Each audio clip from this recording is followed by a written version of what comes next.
하게 놀라운 점은 단순히 이 사람의 성격과 심리, 적성만이 아니라 이것이 10년 단위, 이 밑에 오른쪽에 있는 표는 뭐냐면 10년 단위로 이 사람이 처하게 되는 우주적 환경의 질서에 따라서 바뀌게 되는 그 변화를 보여주는 겁니다. 그래서 우리 10년이면 강산도 변한다 하는데, 강산도 변한다는데 사람이 안 바뀌겠어요? 예. 그래서 저는 누구에게나 그런 얘기합니다. 특히 요즘 젊은 친구들, 제일 답답한 사람이 어떤 사람이냐면요, 하고 싶은 것도 없어, 좋아하는 것도 없어, 알고 싶은 것도 없고, 이런 애들이 제일 답답합니다. 차라리 막 한번 그러니까 부모들이 기겁하는 애들이 가끔씩 오거든요. 저 목수가 될래요, 막 이런. 엄마 아버지는 막 변호사 의사인데. 근데 이런 친구들은 굉장히 건강한 친구들입니다. 자기 할 게 하고 싶은 게 있잖아요. 그래서 저는 보내세요. 일본 같은데 유학 보내셔가지고. 목수가 어땠어요? 예수의 아버지도 목수였는데. 그거 논현동이나 이런 데 가보면 이렇게 막 책상 하나에 800만 원씩 받고 이거 그거 다 목수가 만든 거잖아요. 이제는 아트의 세계다, 이거. 이제 가구도. 그래서 뭐 하고 싶었는데 시키세요. 그런데 제일 답답한 게 뭘 할지조차를 모르는 젊은이들이 너무 많이 늘어나고 있는데요. 이런 분들에게는 진짜 자기가 하고 싶은 건지를 먼저 일깨워 줘야 되고, 두 번째는 뭐냐면 그것을 꼭 만약 그게 정해졌으면 앞뒤를 좌고우면하지 말고 10년은 그것에 몰입하게 하는 것이 중요해요. 10년. 저는 어떤 것이든 간에 어떤 사람이 하나를 10년을 하게 되면 그걸 다 저는 밥 먹고 살 수 있다고 생각해요. 대부분의 사람이 10년을 못 견뎌요. 보통 3년이 가면 많이 갑니다. 그런데요, 하나를 거기서 어떤 일이라 할지라도 10년을 하면 강산도 변하는데 대운명을 못 변화시키겠어요? 그래서 그런 정해진 사람이 있으면 저는 딱 한마디만 해줍니다. 됐고 10년만 해. 죽었다 생각하고 10년만 한번 파보세요. 그러면 거기서 이미 답이 다 나와 있습니다. 그 10년의 단위가 뭐냐? 대운입니다. 바로 이것이 이제 이 대운표입니다. 우리는 흔히 이제 대운이 들어와서 좋단다 이런 말은 틀린 말이에요. 대운은 그냥 큰 대자가 큰 복이 아니고요, 큰 운이 아니고 큰 단위의 10년 단위의 운의 질서라는 겁니다. 여기서는 좋은 운도 있고 나쁜 운도 있을 수 있죠. 나한테 좀 유리한 운, 나한테 호의적인 운도 있고 나한테 호의적이지 않은 운도 있습니다. 그럼 나한테 호의적이지 않은 운일 때는 다 망하나요? 아니에요. 나한테 호의적이지 않은 운일 때를 알아야 된다는 겁니다. 그럴 때는 나한테 호의적인 운일 때와는 다른 방식으로 접근을 해야죠. 그러니까 내가 사업가다, 나한테 호의적인 기운일 때는요, 굉장히 공격적인 경영을 해야 됩니다. 근데 나한테 만약에 좀 호의적이 않을 때는 긴축 경영을 해야 돼요. 그러면요, 오히려 자기한테 호의적이지 않을 걸 알고 했을 때는 호의적이 않을 때가 훨씬 더 사실은 매출은 줄지만 이익은 높아질 수가 있어요. 막 호의적이라고 막 살 막 벌리고 막 회사 인수하고 해서 뭔가 회사 규모는 되게 커졌는데 연말에서 계산해 보니까 벌기는 많이 벌었는데 나간 게 너무 많아가지고 남은 게 없어. 그런데 회사는 커졌어요. 하지만 작은 회사를 아주 챙겨서 알뜰하게 경영해가지고 이익을 많이 남기는 것이 더 좋을 때도 있죠. 중요한 것은 내가 이때가 어떠한 때인가를 아는 것입니다. 내가 누구인가를 안다는 것은 내가 지금 어떤 때에 놓여 있다는 것을 아는 것이라고 동일한 겁니다. 그것을 알게 해주는 것이 바로 이제 대운에 해당되는 표라고 할 수 있습니다. 부가 요소가 이제 신살입니다. 사람들이 이건 또 굉장히 관심이 있어요.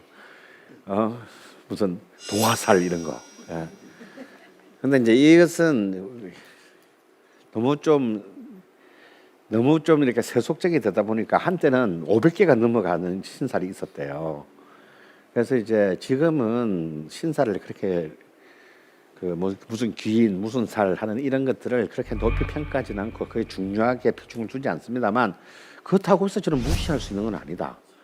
그중에서 그렇게 중요한 것들은 좀 알아야 되는데요. 가장 중요한 세 개의 살이 있는데 요즘은 살자를 빼서 얘기합니다. 옛날에 역마살이라 그랬잖아요. 요즘은 그냥 역마라고. 왜냐하면 이 살이라고 하는 것도 꼭 나쁜 것만은 아니에요. 옛날에는 농촌 그 정착 사회 시대에는 대부분의 사람들이 자기가 태어난 곳에서 반경 50리 바깥을 못 나가보고 평생 살다 죽었습니다. 그러니까 제일 흉하게 느낀 게 자기 고향 바깥에 나가서 죽는 거를 가장 흉한 게 생각했죠.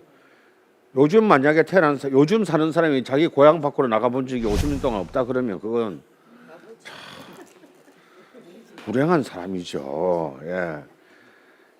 그래서 지금은 역마라는 게 오히려 외교관이라든지 상사면이라든지 뭐 또 예를 들어서 검사만 돼도 어떻습니까? 계속 임지를 막 이동해 다니잖아요.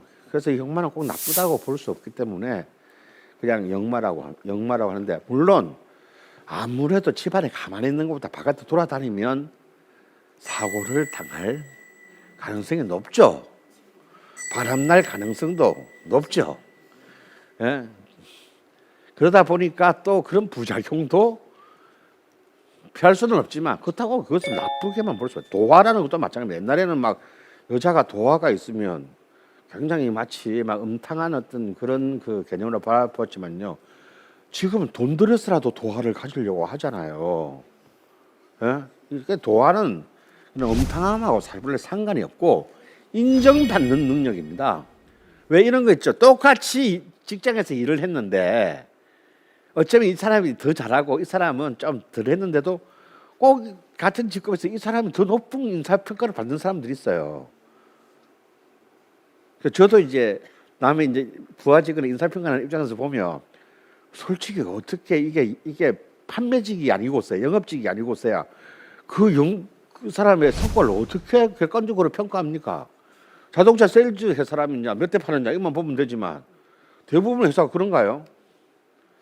결국은요, 이상하게 끌리는 사람한테 에이 왠지 기분 나빠 씨 주게 돼 있어요. 이게 인지상정입니다.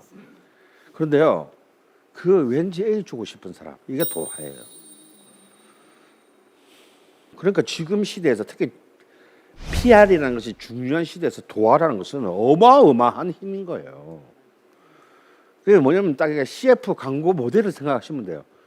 왠지 저 사람이 광고하는 제품이 때문에, 저 사람이 했기 때문에 왠지 난 한 번도 써본 적이 없는 저 제품에 대한 관심이 생기고 써보고 싶은 욕망을 불러일으키잖아요. 그 사람은 하고 사실 알지도 않은 사람도 아닌데. 가령 내가 예를 들어서 장동건을 좋아하는데 장동건이 왠지 커피 광고를 하면 내가 다른 커피를 마시고 있다 저 커피를 마시고 싶어지잖아요. 이게 도화입니다. 그 다음에 화계살은 옛날에는 이제 독수 공방 이렇게 혼자서 이렇게 고독하게 이렇게 그 과부 호래비로 살아가는 이제 나쁜 사례라고 하는데, 이 화계라는 글자 꽃가마라는 뜻이거든요. 이건 뭐냐면 고독한 명예를 이룬다는 뜻이에요. 그래서 굉장히 뛰어난 박경리 작가라든지 성철 스님이라든지 비록 그 삶은 굉장히 고독했으나 굉장히 높은 명예를 획득하는 힘. 그래서 이제 가령 요한 바오로 의사 같은 경우는 4주 중에 3개가 화계예요. 그러니까 평생 독신으로 살았으니까 고독하지만 가장 높은 인류애를 실현한 사람이지 않습니까? 그리고 모든 자기 2000년 가톨릭의 어두운 역사까지도 겸허하게 인정하고 타 종교에 대한 관용과 이렇게 손잡고 같이 나아가자라는 메시지를 남기는 굉장히 가톨릭 안에서의 혁신가였죠. 이런 명예, 이런 정말 드높은 명예로 봐야지 무조건 나중에 나 과부되나 보다 이거하고는 다른 문제예요. 물론 뭔가를 큰 것을 얻기 위해서는 희생이 필요합니다. 큰 것을 얻기 위해서는 고독이 필요한 거예요.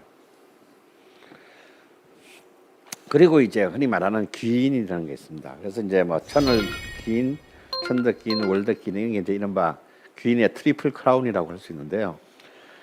귀인이란 게 가만히 있는데 뭐 다 잘 되는 게 귀인이 아니고요. 좀 정확하게 말하자면 이 귀인이 있으면 이 귀인이라는 것은 나를 똑같이 우리가 살면서 위기에 안 빠질 수는 없잖아요. 그 위기를 좀 쉽게 극복해 주는데 도움이 되는 일종의 약간의 보디가드, 수호천사와 같은 기능을 한다고 생각하시면 돼요. 그런데 이 귀인은 조심해서 봐야 되는 것이 이 귀인이 충이 되거나 이렇게 뭔가 다른 균하고 부딪혀서 엉클어지게 되면 없는 것보다 못한 결과를 낳게 된다는 거. 그래서 이제 이 귀인도 불조심 보호처럼 사실 꼼꼼히 보고 써야지 나 있다고 좋아하면은 안 되는 겁니다. 그리고 이제 요즘 시대에 필요한 것이 이제 문창기. 옛날에 이제 글을 잘한다. 이거는 뭐냐면 시험을 잘 준다 이런 뜻이죠. 과거 시험을 잘 본다. 그리고 이렇게 그 글의 재주가 창의력이 있다는 뜻이고, 월공은 글자 그대로 하늘에 뜬다리니까 다른 사람으로부터 이렇게 주목을 받는 기운.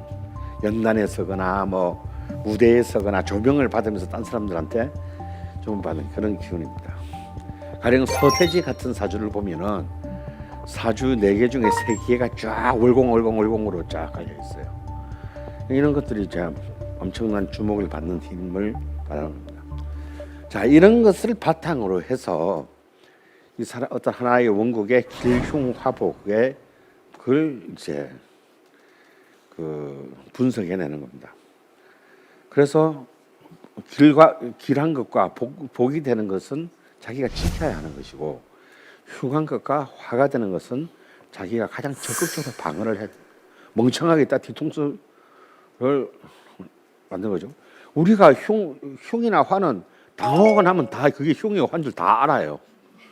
그렇잖아요. 당하고 나면 그거 모르는 사람, 모르면 그 사람 이상한 사람이죠.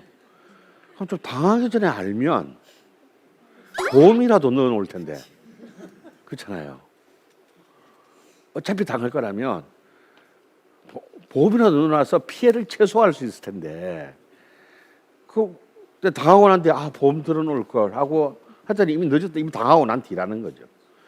그래서 우리는 좀 이런 어차피 우리가 생로병사로 없어질 것이라고 하더라도, 그래서 이 명리학은 바로 딱 태어나서 죽는 때까지, 태어난 직후부터 죽기 직전까지 살아있는 인간을 위한 인문학이에요. 그래서 전생이나 내세는 관심이 없습니다.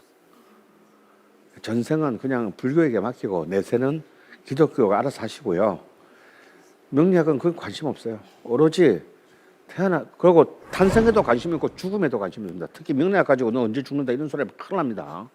그건 명리학의 몫이 아니에요.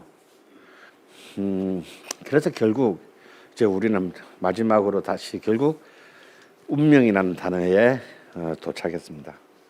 그러면 운명은 절대 운명적인 게 아니에요. 이 글자 자체가요 너무 재밌습니다. 명은 주어질 명, 아까 말했지만 태어날 때 우주로부터 주어진 불변의 것이지만요, 저 운자를 자세히 보시면 군대 군자가 달릴 주변을 안고 있는 거예요. 군대가 이동하는 모습을 그린 글자입니다. 여러분, 어떤 군대가 이동하는 것이 예측된다면 어떻게 되겠어요? 그 군대는 몰살이죠. 그렇지 않습니까? 이 운이라는 글자는 뭐냐면 그만큼 예측할 수 없음을 의미하는 겁니다.